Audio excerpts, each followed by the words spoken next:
What's up guys, Flo here, and today we're going to be talking about how to throw the perfect fakes. Now obviously we all know if we can go to a site with less defenders on it, when we're on the attacking side, it's just going to be a much easier time. So how exactly do we set up our team to do that to get more easy rounds? So obviously this is going to have the caveat that, well, ranked players are going to be of varying skill levels, as well as the fact that, you know, you can't get everyone on board all the time. So throwing extravagant fakes is outside the scope of this video, as well, for most of us we're just playing ranked. So we really want to talk about how to set up simple fakes that will allow you to pull a rotation or two, making the site that you intend to go to much easier to hit. Now before I start this video, I want to thank the sponsor of it, the like button. If you like the content that I create, if you could just smash that like button down below, that would mean a lot to me, help boost my videos in the YouTube algorithm, and therefore hopefully trickling down to improving your own ranked games. With that being said, I also coach on Metafy in case you want some one-on-one interactions, but without further ado, let's go on to the video. Alright, I like using Ascent because I think it's a very standard map, so we'll just use this as an example, but a lot of the information you can kind of move from map to map. So before we go into anything, let's talk about what are the goals with faking. In a normal defense round, there's a default that the defenders will usually have. So on most maps, it's usually 2 toward each site with 1 person watching mid. We're going to use the most generic setup. That way this will work for most cases. By making a certain amount of noise or putting enough pressure, you can entice people from the opposing side of the map to rotate closer to the site that they think is going to be hit. So for example, if I start chucking smokes down by the doors, as well as flashing out, my teammates are throwing Sova darts out onto the A site, you're going to notice that probably one of the B players, or at the very least the mid player, is going to rotate toward A in order to help their team defend. Now when this happens, this is when you want to capitalize. Notice that when a mid player leaves, there is a gap that is left there. A good team will normally shift to cover up that gap, so normally when there's 2 B, if the mid player rotates toward A, you'll notice that one of the players B will rotate toward mid, making sure that the gap that was there gets covered. But even though the gap gets covered, there is still an issue with the fact that now the B player only has 1 player and the mid player has only 1 player. They are very isolated from each other, and this is across all maps. Now if I were to try to hit B, it would be a relatively easy time with just some simple smokes like a mid smoke and a spawn smoke. You can see that running through market and splitting out B main would be relatively easy. You can even just do a straight up B hit without the mid one, and just everyone flooding out B main would also be easy, knowing that there is only 1 player on site and the other one is smoked out. So with that being said, how do we throw fakes? Well, the most simple definition most people will think is by putting a lot of pressure, using a lot of utility, and therefore making the defenders on the site that you're going to be faking and not going toward call for rotates. But this is a very simple definition, and this has its own downsides. The first way of throwing fakes I want to explain is using utility. So for example, let's say you're not playing Omen, because this is going to be applicable to every agent, and you're just a Sova. Tossing a Sova dart toward A might seem like it's a good way to fake it, but think of it in your own perspective. If you see a Sova dart pop toward the wall, for the first 5 to 10 seconds, you're going to break it, and now you're going to immediately think it's going to be an A hit. But as time progresses, you're going to start quickly realizing, hey, no other utility was followed up, no other pressure is being shown, they're probably not coming to this site, and it's probably a fake. This is why, for the most part, using utility is a very weak way of selling a fake, because after any longer than 5 to 10 seconds, it's pretty easy to understand that this isn't going to be the site that it's going to be at, and the rotates will eventually just shift back. And since most maps, attackers have a farther rotate than the defenders, for example, the rotate from rafters back to B is much faster than from like a lobby all the way through mid to B main, they will get back there first. Now, not all utility falls under this category. For example, smokes are one of the best utility for selling fakes because smokes are so important on the site hit. They deny information, and usually that's the biggest tell that this is going to be a site hit. The issue that comes with that is that almost every smoke agent has a limited amount of smokes that are either gone when they use it or have a timer before they can use it again. So if you throw your smokes toward A and you're trying to fake to go toward B, if you use both your smokes toward A to sell this fake, guess what? When you go to B, you likely won't have any smokes either. Now there's a few ways you can kind of circumvent against this, and that's if you have some sort of supplementary smoke. So a lot of the times, if you're not, usually you're not running double controller, but you have a jet that is able to smoke out market when you're coming out. Therefore, you don't need to worry about it. And even if you only use 1 smoke toward the site hit, by the time you get back, maybe you'll have your smoke back, or you'll be able to just smoke out one of them with someone else watching the other. The other is to incorporate a mid take. and you're just going to need to fight the other one out. So if I have a mid split coming on the B site, then I don't need to worry about market, and I only need to worry about spawn and site. Knowing that there's less players on the site, as long as we have someone posted on this, the other people can swing, and you can cover up this gap that way. You're going to want to think of temporary stop gaps when you're faking with your smokes. For example, if I only have one smoke, throwing my one smoke toward spawn and then flashing toward market, pretending the flash is like a pseudo smoke that for the time being, especially if this hits someone, you will be safe to go out, focusing only on the site player. This is kind of how you have to think of it.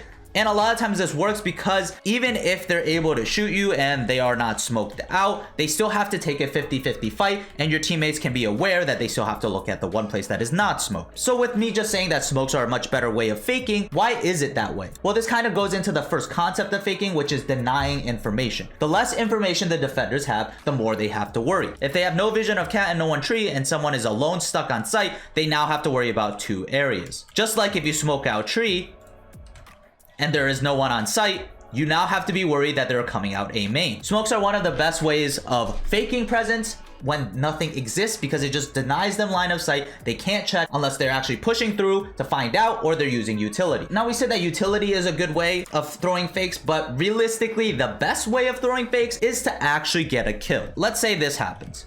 We're working up cat, I smoke the tree, and then we end up fighting. We get this one kill cat, and then I push up here, calling that my team should fake toward B. Now, I have vision on all of tree room, and I know from this position that nobody knows if I'm still in tree or not. By getting this kill, you've denied information of tree, making any of the site players have to worry if this is just a hit from cat or a split from A, and creating a gap that needs to be filled. So with this one kill toward tree, site player is now scared. Mid player has probably rotated to try to retake this tree area, make sure I don't push up into glass. One of the B players will rotate toward mid, leaving it 1, 1, 1, 1.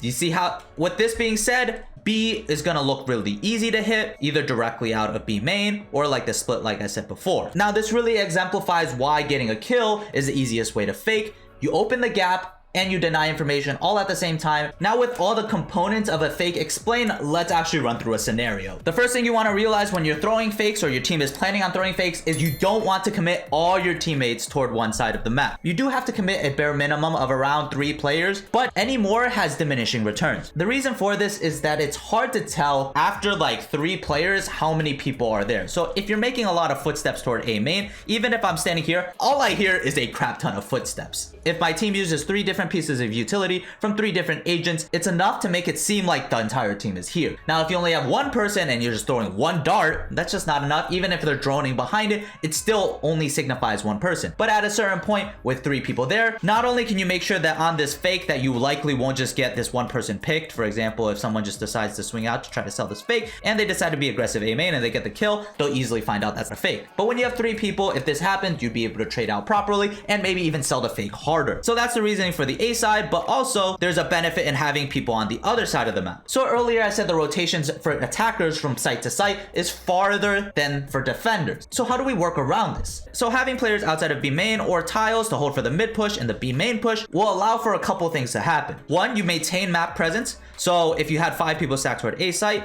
and they're immediately sold toward it, the mid player could immediately start flanking A, but when you have someone holding mid, you might catch that off guard. It also ensures a safe rotate back. For example, if you have them all 5 here and they end up pushing up toward this spot, they might catch you as you're rotating, or at the very least hear you when you're rotating toward B. Also, the timing works a lot better. As your teammates are rotating out after they sold the fake toward A, and let's say they're running back through spawn, your 2 teammates that are outside of B can slowly start working up into B main to get into this position, right outside, ready to execute. And by the time your teammates get to around outside of B main, your 2 teammates can work together to start scaling earlier before the rest of the 3 are there. Now, this is okay in a lot of senses because rotates have already been pulled and you're already working on a timing that the defenders on B likely wouldn't think that this is going to happen because they hear so much noise for the other site, so you have the advantage in catching them off guard. With a position that is further up, it kind of diminishes the fact that the defenders can rotate faster because you as an attacker already have teammates that are pushed up ready to get onto site. Now, the last part of why this is so great is when this happens. When you're holding for the B push, you make a lot of noise toward A and the B players start going for an early flank. This is the prime opportunity when the fake works out the best. You sit out here, they run out with their knife out, you get the kill, and you immediately know that B is almost 100% clear. Now, the reason behind this is kind of like human nature. Why is this guy immediately going to flank? Well, it's probably because they think it's going to be an A hit, meaning that there's definitely no one just sitting back bow or on site. It makes absolutely no sense to have one of your players B main to run through B main to flank and just leave someone back site. If anything, they would be both pushing through B main, or the other guy is rotating through somewhere like spawn. So when you know that knowledge and you get this kill outside of B main, you 99% of the time have just a free site to run onto, and with some certain smokes and some good comms, your team can immediately capitalize on that, get onto site for free. Now, my final tip for throwing fakes is to set up properly as a team. All the other indications I said were to go from A main and rotate back to B main. But if you think about it, that is the farthest rotate. It's literally on the two opposite sides of the map. So how do we make this a little bit easier and beat the rotate timings back? The simple solution is to not go through A main and go through somewhere closer to the B rotate while still having enough pressure to take them away from B and rotate toward A. And that would be usually to go through some sort of connector. In this case, it would be the mid to A connector, or known as CAT. You spend enough time fighting with your team, throwing util, taking this space. You don't even need to get a kill, but as long as you put this pressure onto this side of the map, throw your flashes, pull the rotates over, you'll notice that the rotate back to B is much closer, even if you go through B main. But in this case, I would normally recommend, hey, let's just go through mid, because this is even faster. And if we kept the two players that were already stationed toward B early in the round, then you'll notice that this is perfect and already set up for a B split. Now, I get why CAT looks like a way better fake than an A main one, but you have to realize it comes with its own risks.